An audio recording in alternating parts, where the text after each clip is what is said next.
laying out her plans. The mayor is promising millions in tax benefits and no cost to taxpayers. But opponents of a new 76ers arena in Center City say the fight is far from over. Neighbors wake up to the sounds of blood-curdling screams through their neighborhood, only to find out it was a recording. Why a legal team is now apologizing. And saying I do a second time when having another wedding ceremony meant so much for one local couple. Those stories and more on today's edition of The Lineup. It's Thursday, September 26, 2024. The Lineup is brought to you by TD Bank, America's most convenient bank. Hey, everybody, I'm NBC 10's Brenna Weick. And I'm NBC 10's Erin Coleman. Let's get you up to speed with what you need to know today, beginning in Philadelphia, where Mayor Cherelle Parker, she is laying out the details of her plan to bring a new Sixers arena to Center City. The mayor says tax benefits and jobs are just part of what the arena would bring. We get the latest now from NBC 10's Siobhan McGirl. A lot still needs to happen to make the Center City Arena a reality. Next up, City Council will take up legislation. It is a process, but the mayor says if everything is approved, this agreement will ensure the Sixers stay playing in the city until at least 2061. She also hopes it could help Philadelphia get a WNBA team one day. This is what we know about the agreement. First, the Sixers would fund the $1.3 billion project on Market Street with no city money. In lieu of property taxes, the Sixers would pay the city an average of $6 million per year over 30 years. The deal also includes a $50 million community benefits agreement meant to support nearby communities. One of those neighboring communities, of course, is Chinatown. People who live and work there have long protested plans for this arena, claiming it'll cause congestion, indirect displacement, and gentrification. Mayor Parker said the agreement sets aside millions for Chinatown, focused on ensuring its ongoing vitality.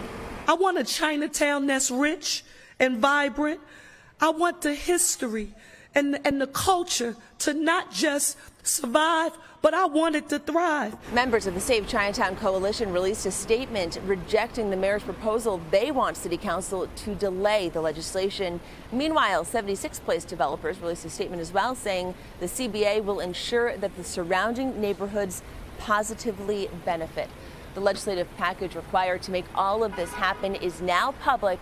It will be introduced to City Council October 24th. In Center City, I'm Siobhan McGirl, NBC 10 News. More to come on that story. Thanks, Siobhan.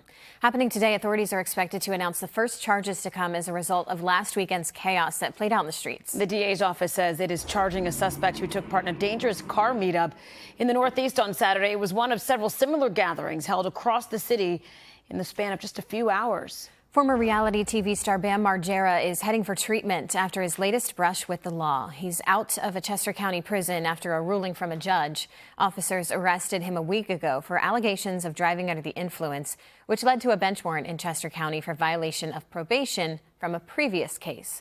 Margera had been on probation for an incident last year involving his brother. Bam later surrendered to police and negotiated a plea deal in that case. People living in one South Philadelphia neighborhood say they woke up to the sound of a woman screaming at 5 in the morning, and it lasted for more than an hour. We are going to play some of it, but we do want to warn you, it may be disturbing to hear. All right, so we now know it was a recording of a woman screaming at 15th and Mifflin. It was done as an audio test for a law firm who's filed a lawsuit against the city of Philadelphia. City officials say they were aware an audio test was going to be done, but they say they didn't know it would be a recording of a woman screaming and for so long. Neighbors are questioning the need for a test like that. I can't imagine why, in order to test the sound, even for a case, why you have to use like a woman screaming as the sound. They could have played like any sound to test the sound. The firm responsible for the test sent NBC 10 a statement. It says, in part, we understand why residents are upset, and we want to sincerely apologize to the community and anybody affected. We reached out to the city about the lawsuit the test is being used for. They say they don't comment on active litigation, but you can understand neighbors. It's distressing. It's distressing. Yeah. And for an hour to hear that, not knowing, wait, what is this a recording? What's going on? At first, you're like, somebody's in distress. Yeah, I bet they got a lot of calls. Absolutely. Oh, boy. All right, up next, a wedding you don't want to miss. We're back in 30 seconds. Here we go. Here I go again on my own. Introducing the all-new TD Clear credit card with no late fees and no interest, just a simple monthly fee. That's predictability, even when expenses aren't. $4? That's bananas. It's a pear. Oh, man. The all-new TD Clear credit card. That's how credit can be unexpectedly human. Call 1-844-TD-CLEAR for details about credit costs and terms. The Phillies have clinched a first-round bye in the playoffs after beating the Cubs 9-6 last night. Well done. Afterwards, Rob Thompson talked about what that means. Listen to this.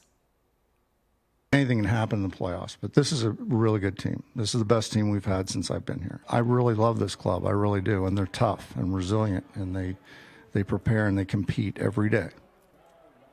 Oh, I'm feeling good about this year. Clinching a first-round bye means the Phillies will start the NLDS at Citizens Bank Park on Saturday, October 5th. The only thing left to play for this weekend in Washington, D.C. is home field advantage throughout the NL playoffs. Their final series against the Nats starts tomorrow.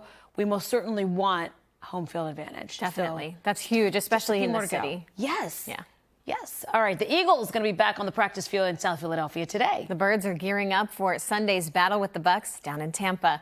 Let's go now to the NovaCare complex on Wednesday. The Eagles could be without 3 receivers along with Lane Johnson on Sunday. That means they could be counting on names like Jahan Dodson, Johnny Wilson, and Paris Campbell. You know who your guys are, but you never know when your opportunity and your number is going to be called. And I just think guys have done a great job of stepping up, and I have a ton of trust in all of those guys. You always are going to say next man up, but you still don't say next man up. You have to do this. That's just not good coaching, right? You can't like next man up, but you have to do exactly what this guy does. Again, that's not feasible. It's Eagles and the Bucks on Sunday. We've got another full slate of coverage coming your way. It all starts with Eagles game day kickoff at 9:30 on Sunday morning. Can't wait. A Montgomery County couple just said I do again, but this was no ordinary wedding. No, the couple's celebrating a milestone in their marriage and say the last 10 years have shown them what really matters in life. Here's NBC 10's Deanna Durante.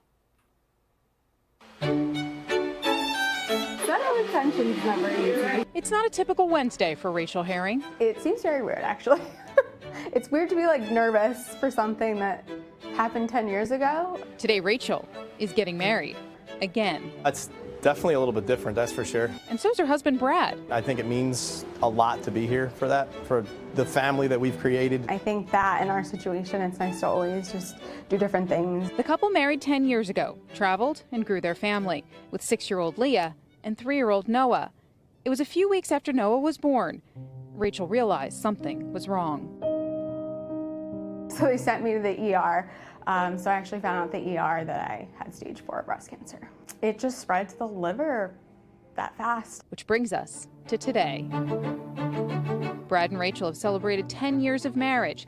And when she saw Wish Upon a Wedding looking for couples who wanted to renew their vows. They're a nonprofit, and they put together these events, weddings, and vow renewals for couples who have a terminal illness or a severe health issue. She and Brad decided to do it all over again. You have been the glue that has held me together. When I said forever and always 10 years ago, well, maybe closer to 15, I meant it. I meant every word of everything I've ever promised you. This time, a much smaller wedding than the first. Memories that I wouldn't want to share with anyone else but you. And to create a memory for those who may not have been here that first time around. The life we built together has been filled with our love, happiness, sadness, fear, and above all, strength. And making the promise again to be there, not just in sickness and in health, but the rest of life's celebrations. I do. In Horsham, I do. Deanna Durante. Please seal those vows with a kiss. NBC 10 News. She looked beautiful. I know, a special moment for them for sure, especially considering all that they've been through. Yeah. Absolutely. That does it for today's edition of The Lineup. For Brenna, Weick, I'm Erin Coleman. Remember, you can get NBC 10 News updates right here on the free NBC 10 app and catch us weekday mornings from 4 to 7 a.m. Have a great day. Happy Thursday.